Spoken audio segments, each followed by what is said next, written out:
வன்னியர் குலக்கத்திரியன் வீர வரலாறு படைத்தவன் காடுவட்டி குருநாதன் எங்கள் கண் கண்ட மாவீரன்.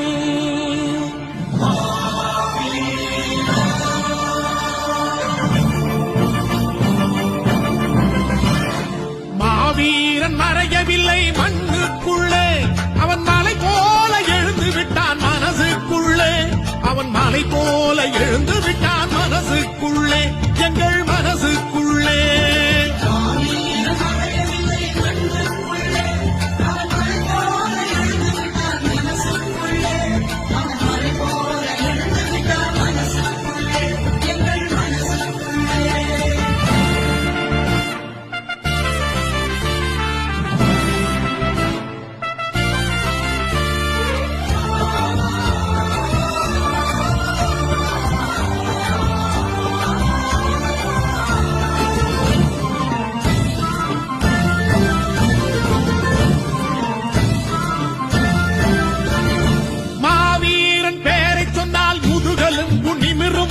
மஞ்சள் உடை இளைஞர் படை மார்புயர்த்தி திமிரும்.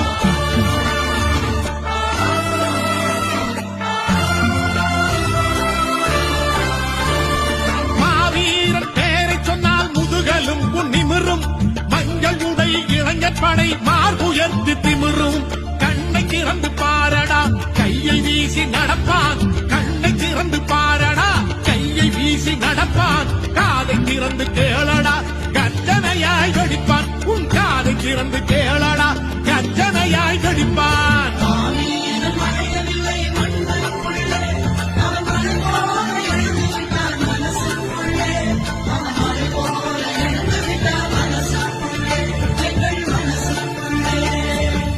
எங்கள் ஆட்சி வந்தால், அன்புமணி அவர்கள் முதலமைச்சராக வந்தால், பிள்ளைகள் படிப்பதற்கு இலவச கல்வியை கொடுப்போம்.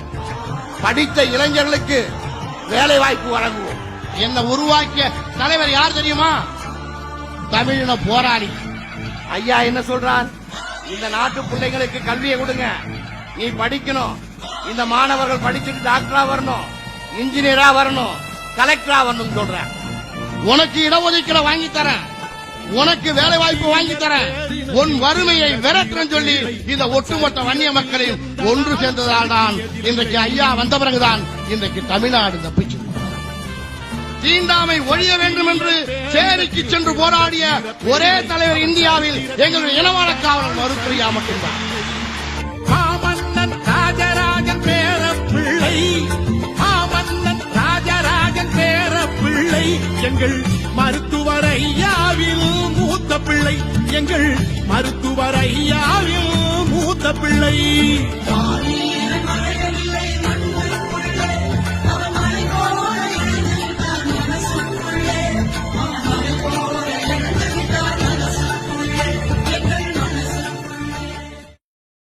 மாவீரா என் குருவே, மாவீரா என் குருவே, மாவீரா